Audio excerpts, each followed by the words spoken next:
We were asked by the National Museum of Scotland to come and look at the Hidden Histories Trail, which is the LGBTQIA+ trail that documents queer history through exhibition items in the museum.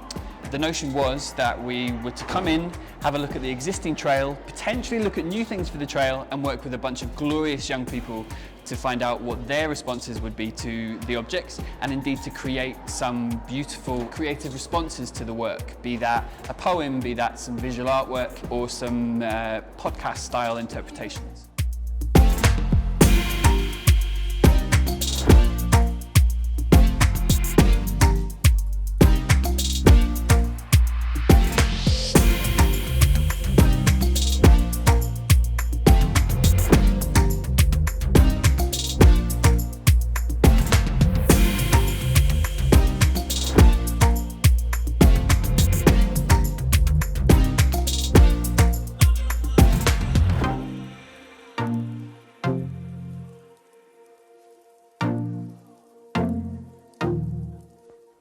I don't think I had much exposure to queer history growing up, if any at all.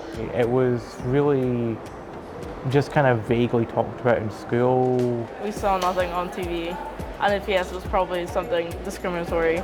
Some advice I would give if someone was curating a queer collection, a gallery or a museum, probably would be to handle it with a lot of sensitivity. To listen to the queer people, talk to people in the community, and make sure you're talking to a diverse range of people in the community.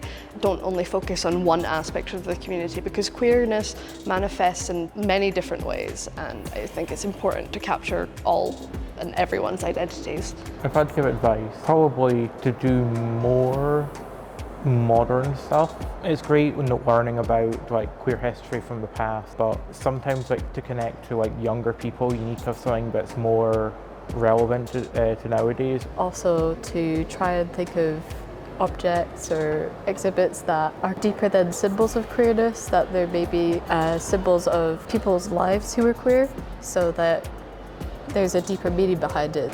I think it's important to show the public that queer people have always existed and that we're not something new that can just be kind of pushed to the side. By making LGBT history more accessible, it should hopefully challenge more conservative notions of what makes history, and also give queer people hope and know that their voices are being heard. With everything that's going on in the world right now, there is a lot of queer representation, but it's not all good.